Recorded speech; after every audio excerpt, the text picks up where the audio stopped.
Welcome to the Ice Talks, where we implement change every day.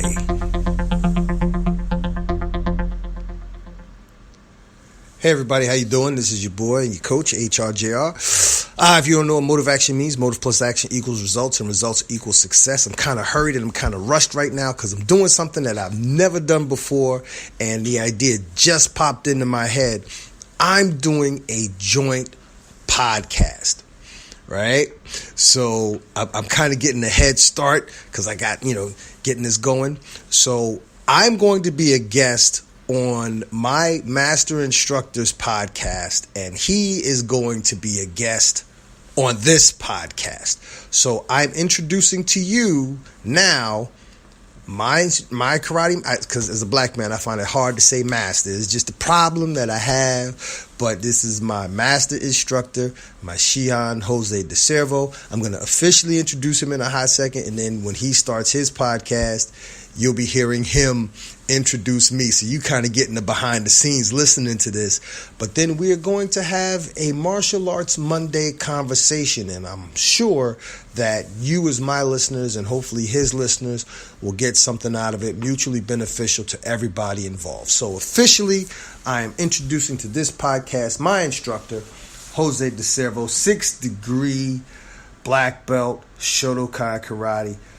Thank you, sir. You are welcome, and thank you for having me on your podcast. All right, let's get yours started. I just love it. I was gonna go right into there, but okay, you're gonna love this, guys. You're gonna really love this. I'm gonna start over here now, so just listen on. Hey everybody, welcome to Champions for Life podcast. Today's segment is called Martial Arts Monday, and because it's martial arts, we either talk about martial arts, fitness, or wellness. And usually we have someone whom we interview and we talk about martial arts and everything that goes with it, including life. So today, my guest is my student, my friend, Sensei Reed. And love this man, love his family, love his son. I call his son good looking because he is good looking. And you have to see him perform. He is, I told him the other day, your son could become a world champion in performing katas and whatnot. And he says he knows that. I said, well, then let's do it. So in just a short time, he just changed his attitude from, maybe liking it and enjoying it to like, let me take this serious. And he just transformed right in front of everybody's eyes. So with that, Sensei Reed, how are you today, sir? I am doing well, sir. And I thank you for also participating on my podcast that we're both simultaneously recording, the Ice Talk. So everybody that's listening to Champions for Life, you are also listening to a recording of the Ice Talks, where we implement change every day. And first, let me say thank you for the compliments for the little one. He makes me proud. Man, awesome. I'm so happy that he does. Well, people may not know. Maybe your audience may know. But tell us the backstory about how you are training and so is your son right now. Our history? Yes. First of all, let me say that I don't believe in coincidence. I believe that coincidence is nothing more than God saying, I done already told you twice, you might want to listen. Long story short, we trained together about, 22 years ago now? Yes, sir. And me being young and broke, I couldn't continue training. Fast forward 21 years, I rediscovered the school. I rediscovered you near where I live and came in and signed up the little one, figuring that my karate days were behind me. But your wife cursed me and said, you'll be back in 2 weeks. So I had to be spiteful and not come back for a month because I'm petty like that. But I still came back. And he's talking about you, Sensei Jana. And yeah, enjoy your movie. No, so being retired, I actually had the time to really commit myself to my training and in doing so, not just have this be about my son doing something that I didn't have the opportunity to do. Not only that, but me being able to complete something that I had left incomplete years ago in my life. And thanks to you granting me the opportunity to work even harder, and you pushing me even more so, you bestowed upon me the title of senpai, which is older mentor, and then later the title of sensei, which is a struggle to live up to, but that's one challenge I live up to and look forward to living up to every day. So there we are. Yeah, that's an awesome story, man.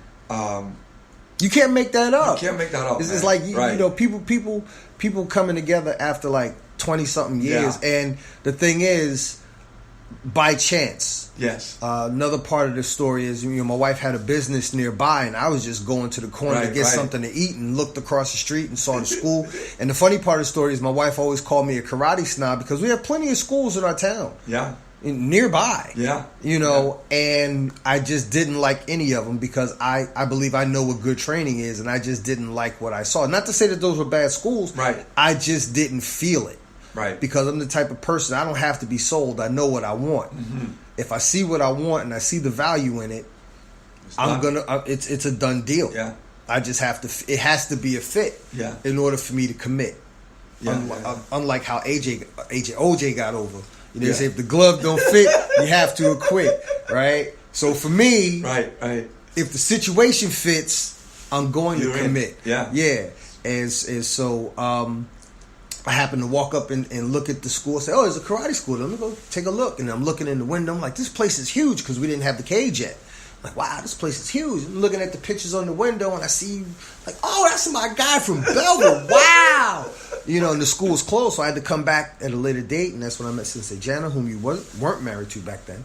And I pretty much, it was a done deal. I said, listen, because Sensei Jana didn't know me from a hole in the wall, so of course she wants to tell me, we got this, we have that. Stuff, right.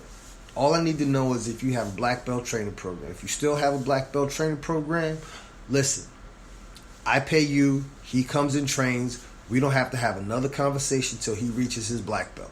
That's it. You notice a 3-year program, and most people don't commit their children to 3-year programs. First of all, I'm not most people, and I'm not raising my child to be most people. See, that's one thing I love right there, because in the martial arts, or let me put it this way, it doesn't have to be in the martial arts, in a family, in parenting. I'm the one that believes that if the parent doesn't have vision for their children, either A, somebody else is going to give them a different vision, or B, they're going to go aimless through life. And so here you are, and I mean, like, maybe throw a few things up there in the next few minutes about the vision you have for your son. Now, whether he chooses it or not, that's a whole nother story. Right. But while he's under your roof, he's following that vision. Yes. Share a little bit about that. He's only 9. Yeah. So it's not like I'm mapping out his life for him, but at the same time I am. You're giving him direction. Exactly. I mean, there are things that are in place that I want to put in place for him that he doesn't even... the fact that he's here. Yeah. I didn't sit him down and say, son, I'm committing you to a 3-year martial arts training program. No, we're taking karate. Period. And it's not like I ordered him and said, you don't have a choice. This is why when I first came to the school, I came in the spring. Yes. Like right before school let out. And I said that we'll be back in the fall. Which is totally contradictory to what we always say in the business about people who say they won't be back. B-backs won't be back. But you did. But because I had a plan. Yes. It wasn't a matter of let me just find out how much it costs and then, okay, I don't feel like spending that money, but I'm going to be polite and tell you I'll be back. No. Right. I was cool with it. Yes. But my plan was with him. Right. And for him. And my plan was to use those 3 months to build it up in his head. Yes. Whether we watch some movies, whether we watch some USC tournaments, just to plant that seed in his head. So when we come here, he's not like a lot of kids who parents just bring them here and throw them on the mat and they don't know what to expect. Right, and, if they're not mentally ready for it, they're shy, they will cry, and so on and so forth. So my vision for him would be awesome if one day he could have his own school. Right. Because he started training at 7. Right. He's 9 now. He's testing for his black belt next year in the class for the 2019 class. So he's on track to just right now learn the arts, learn the skills, yes, and grow as a young man. That's all he has to do right now, right? But when he enters into his teenage years, then the same way we have with our apprentice Trinity, I want him as a teenager to start learning the business. Yes. So that by the time he goes to and through college, if he so chooses, which he really doesn't have a choice. I'll just put that out. That's another seed I'll plant later. Yeah. But whether he makes that decision or not, because I started college and that was one thing I also left complete. I dropped out and I went back and finished that. So it might not be the move for him. But regardless, when he reaches the age of adulthood, I want him to be in a position where he has the skills necessary to start a business as opposed to go out into the world and ask for a business, ask for a job. See, one of the big mistakes, and I say this to children, and I say this to parents, I say this to people. One of the biggest lies parents tell their children, and I've said this to my listeners in a recent podcast, one of the biggest lies we tell our children is that they should go to school, get a good education so they can get a good job. Yeah, that's so passive already. That's one of the biggest... Yeah, that's non-existent anymore. That's one of the biggest detriments you could plant as far as a seed into a child, because you're telling that child to go to school and get a good education. That's wonderful. But then to send that same child with that wonderful education out into the world to have somebody else tell them what their value is. And at that point, they will continue their life going from job to job to job to job, having someone else tell them what I'm going to pay you for your time. I'm going to tell you what the value of your time is. And then they'll go through the rest of their life, trading their hours for dollars and always wonder. And granted, people have to work. I'm not saying entrepreneurship is not for everybody. Right. Correct. So I'm not talking down to anybody who has a quote unquote job. Correct. But I am of the mind that we are here to do as much for ourselves as we can. So why not do the most? Yeah, correct. And it takes time for us to find that out. And some may discover that for themselves sooner. Some may discover that for themselves later. I didn't discover it for myself until I was in my 30s. Yeah. And that doesn't mean that my dad didn't raise me well. He raised me great. Right. It doesn't mean his father didn't raise him well. My sons are blessed that they have their fathers in their life, because I was blessed to have my father in my life, and he was blessed to have his father in his life. I come from a line where the men in the family were there. Powerful. And that's the example I will set for my son, so that when my sons, hopefully my oldest will be able to have children of his own one day. Yes. I want to be the example for them. And so with regards to my vision for him, whether it's the martial arts or whatever he discovers that he likes as he grows up and he starts to develop his own personality, more of his own personality and more of his own likes, and he begins to venture off and make other choices and other decisions. Some I may agree with, some I may not agree. We had a conversation similar to this earlier. But I want him, my ultimate vision for him is to have the mentality that he can go out into this world when he leaves my house, because he's going to leave my house. You're that equipping him to be able that he to, can right? go out into the world. Yeah, absolutely. And if he does go somewhere to ask somebody for a job, it's only to gain some experience that he can use when he eventually creates his own entity. Yes. And at the very least, I'm giving him the skills to have this as a resource. Because if all else failed and he couldn't do nothing else, we could scrape together some money and rent out some space, get some mats on the floor, and start building up something. Yep. You know, and I mean, I'm only 48, and I like saying I'm only 48. You know, because I consider myself very young. You know, I consider myself a big kid, tell you the honest to God truth. Me and my dad still joke like we're kids, and I still play with my boys. So I'm a big kid at heart. And being here, what I love about being here is being around these kids. And I come from a family of teachers too, so I've discovered this to be true. Being around children is what keeps you young. Oh yeah. Teachers, I believe, teaching is the fountain of youth. I think so, yeah. Because it keeps you around young people, it keeps you young, and it keeps you hopeful, because even though as adults we see what the realities are in this world, when we're dealing with these children, we want to shield them from that reality, but at the same time prepare them for those realities. And somewhere in between, we find a happy place that we use to create quality people out of our children. Yes. Powerful. Yeah, you're giving him direction and you're equipping him. Yes. And this is something that it's, as a parent, it's a parent's responsibility to do that. And not just my kid. That's the beautiful thing about being here the way I am. It's not just my kid. It's, you know, like I said at the first Black Belt Gala that I went to year before last, your children are my children. Yes. The SMA children are my children. Like I always, like the parent who complimented Justin a few days ago.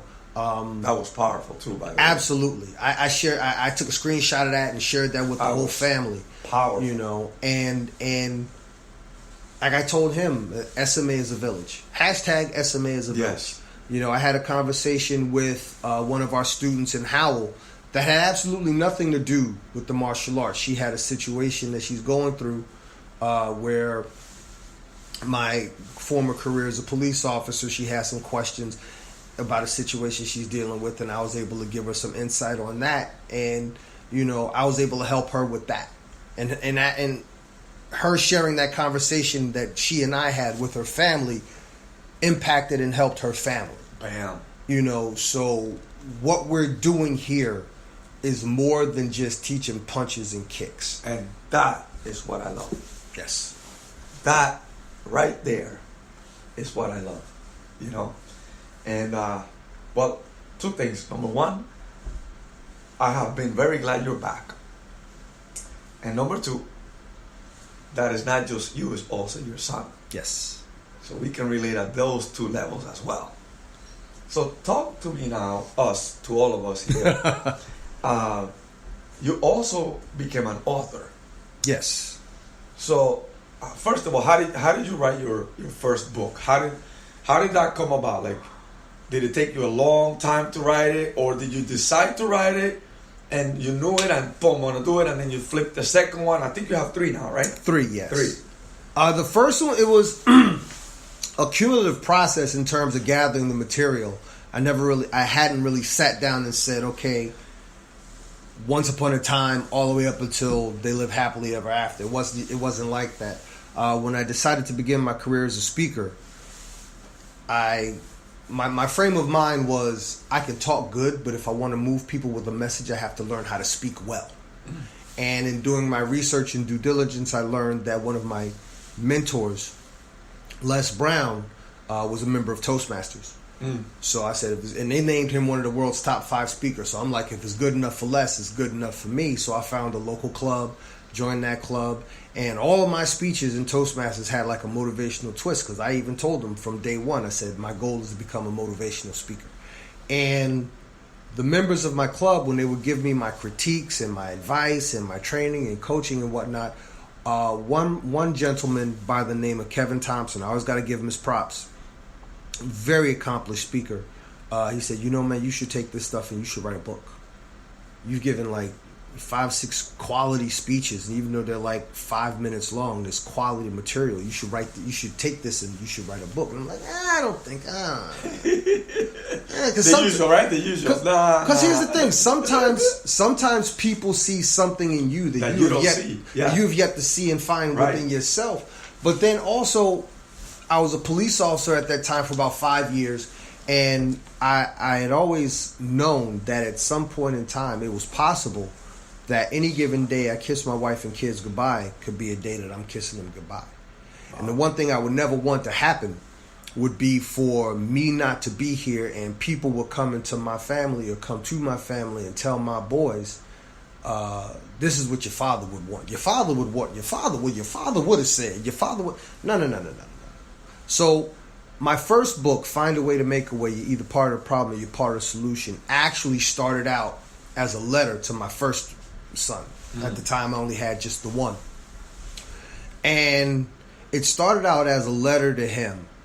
And then to that letter I began to add notes that I had taken from books I had read and audio programs I had listened to, blogs that I had written. And the funny thing is, and I'll wrap this up, I had written about 80 pages on like regular side, typed out, printed out, like about 80 pages. And showed it to my wife. And my wife was like, yeah, it's nice. How'd you feel about that? I'm like, I just got this book. I just fleshed it out. Here's my manuscript. She's like, yeah, that's nice. I was like, forget you then. This ain't about you anyway. And so, but then I actually, I took that little beating. And it was a little beating. But I actually sat back and I was like, now, I had to really reflect. And I was like, there's nothing that I read that got me to this point that was just 80 pages. So I really took the time to dig deep into myself, and I changed a great deal to the point where I created a quality product, to where when I finished, I think it was somewhere around 265 pages. Wow. Between 57,000, 59,000 words. And that's pretty much my benchmark now for my second and third. My second book neither my second or my third book weren't as long as the first book, but I figure I know as far as I would want to go to be able to keep people's attention without necessarily writing War and Peace, some long drawn out novel. But so that's how my books came about. So, you're a father. You're a husband. Oh, wait. I was a husband, then I was a father. Husband, then a father. Yes. Correct. Let's get that straight. Let's get that straight. Yeah, agree. So, husband, father, police officer. Retired police officer. Author, martial artist. Air Force veteran. Public speaker. Coaching now. Beautiful. I've lived. So how do you use all those experiences? I'm imagining that in the short years you've lived so far, right? That you're taking all that experience and you use it to better other people, and including your life. Yes. So how do you do that? How do you, in your mind, how do you take all of that and you get a coaching client and voila, you see the problem, you see the situation, you see their circumstances, and you have a lot in your toolbox to pull from and help them? Well, for me, I believe in the saying, to whom much is given, much is required. And I also believe in the saying that, and I'm paraphrasing because I really don't want to be specific, say this is what it is and jerk it up. But in order to receive God's blessings, one must first become a blessing. Mm-hmm. And to quote Zig Ziglar, you can have just about anything you want in this world as long as you're willing to help enough other people get whatever it is that they want in this world. Mm-hmm. Right? So if that means I have to dedicate my life to being of service to others, I'm not worried so much about what's going to come to me because I'm going to get mine.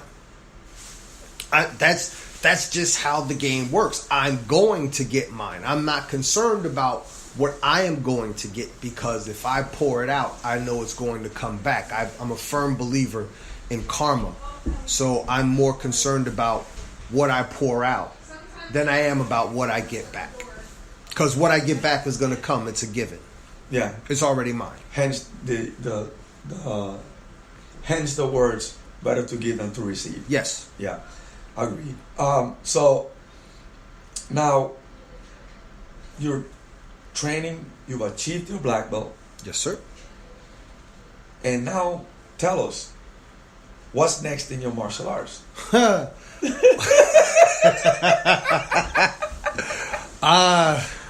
Back into the breach. Yeah. There's very little, if not any time to rest on my laurels because I'm training for my first degree. So, yes. And this is funny because my listeners are listening to me being interviewed as opposed to me just running off at the mouth. But I hope you guys that are listening on my podcast are still getting some out of this. The training never stops. Never stops. The training never stops. And, there are times when you have to look back on your life and really ask yourself, what have I left incomplete? And try and close those gaps. Mm-hmm. For me, one of my most major gaps was, I think our students started coming. Yes. One of my major gaps was completing my college education. I went back and did that. And I did that not so I could get a job. I was already retired from my career. But I did that so that if I'm going to talk to young people about the value of education, I have a ground to stand on as opposed to being a hypocrite telling people to do something I had not done myself. Yes. Mm-hmm. And then completing my black belt, that was another major unaccomplished or incomplete accomplishment that I had to tighten the belt up and get that taken care of as well. So now the training continues. And even more so because I'm not, and I've always said this, and I've always said this, I've said this publicly, it's never been about me. The completion of the goal of getting my black belt, that was about me, but actually doing what I do, putting the time in that I put in now. Because if it was about me, I could just say I did it and I'm done. Right. Now back to the kid. Right. But as a greater purpose, I have a greater mission by doing what we do with these kids here. And so for my listeners, and your listeners as well, I would say, because I believe we have to wrap up in a minute. Yes. The one thing I would leave you with is this: don't leave anything incomplete. Whether it's goals, I mean, if it's something that you're going to just give up on, then give up on it and be comfortable with having made that decision and move on. Yeah. Don't live your life with regrets. If it's something that you've left incomplete that you can go back and complete, go back and do it. Agreed. If there's a relationship that didn't end on good terms, that you can go back and at least say, I'm sorry. If you had something to do with it, if you could fix it, cool. Or here's the other thing. If you go back and say, I'm sorry, and the other person tells you to take a hike, that's cool too. Fine. Yeah. All right. At least you did what you could to make amends. Yeah. Just don't leave your life. Don't leave this life with incompletes on your report card. Agreed. Don't leave this life agreed. with incompletes on your report card. And my final word will be this: if you are uncertain as to what your purpose or meaning in life is or should be, think about what you would want people to say about you at your funeral, when you're not even going to be there, quote, and I'm putting air quotes. You're not even going to be there to hear it. But think about now what you would want people to say about you at your funeral. And between now and the time that day eventually comes, live up to what you want people to say about you. Correct.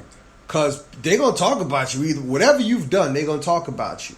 So it doesn't matter. If your conduct now Yeah. can literally predict the future about what your legacy will leave behind. Mm-hmm.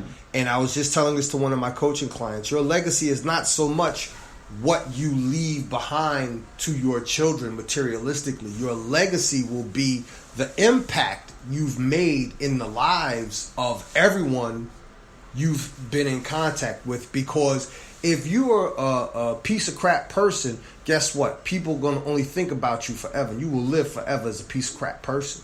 Right.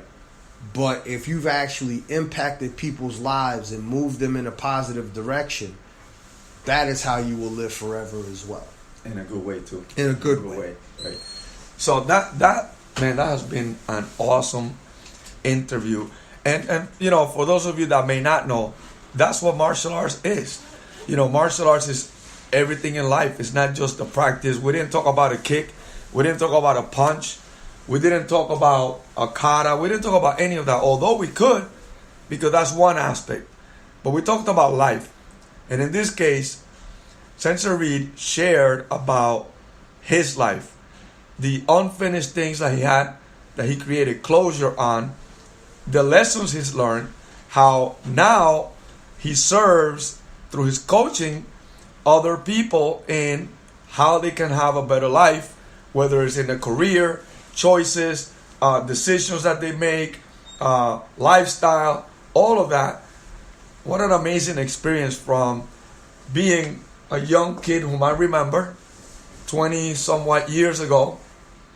Skinny, lanky, flexible kid kicking the ceiling tiles. About 200 pounds ago. Yeah. And you know, going away, serving in Desert Storm, correct? I had already done that. You had already done that. Yeah. And, you know, coming all the way around, almost like full circle, but in a better way, a more equipped way, more experienced, married, kids, and what have you. And what a great heart. You have to meet, if you don't know Sensei Reed, you have to meet this man. Where can people find you? My website is hrjr-motivation.com. That's hrjr-motivation.com. You can find me on Twitter at The Ice Talks. That's THEICETALKS. And if you want to come meet me and shake my hand, I'm at hashtag the best place on earth, Sovereign Martial Arts, 1527 Main Street, Rahway, New Jersey. You can find me here almost any given day of the week. Love it. And 3 books. Name 3 books. Find a way to make a way, either part of the problem or you're part of the solution. Success is the journey from the womb to the tomb. And Get Your Mind Right, 10 Lessons Towards Success. All of which can be found on the aforementioned website, or you can hit me up on the Twitters and we can get together and make something happen. Love it. Well, guys, Sensei Reed, thank you for being and I'll say part this. of it. Yes. I'll offer this to your listeners. Any of your listeners who would like to reach out to me for coaching, I will waive my consultation fee for their consultation. Just reach out to me and give me the key. The password will be DiCervo. Outstanding, man! What a great opportunity. So look, if you're in need or wanting a coach, and by the way, we're not gonna get into what a coach is and all that, but I gotta tell you this, guys. You know, between here and where you want to go, okay? How fast do you want to get there, and how assured you want to get there? That's what coaching does. That's exactly what coaching does. You're buying speed and you're buying it with assurance. So this has been Champions for Life podcast and the segment today, Martial Arts Monday. I'm Jose DiCervo. You can find me at Jose DiCervo, Facebook, JDC Jose DiCervo page, JDC Win Consulting Coaching, and Twitter Jose DiCervo, Instagram Jose DiCervo, Google Jose DiCervo, everywhere I guess, right? Until next time, guys, you have an amazing day, and I'll talk to you on the next one. All right, guys, you've heard that interview, and I didn't think that it was going to be me being interviewed. I thought we were going to have a conversation back and forth, and I was going to ask him some questions, but I'm happy with the way it went. Maybe next time I get him on, it'll be me putting the screws to him, putting the questions to him, and me just sitting back there, But I hope you guys got a lot out of this. I think I broke a record. I think this is by far the longest podcast episode that I've done, but it was worth it. And right now we got to get ready to teach these kids. So you guys take care of yourselves. You know where to find me. You know how to find me. And I'll catch you on the next go round. Take care. Bye. Thank you again for listening to another episode of the Ice Talks, where we implement change every day.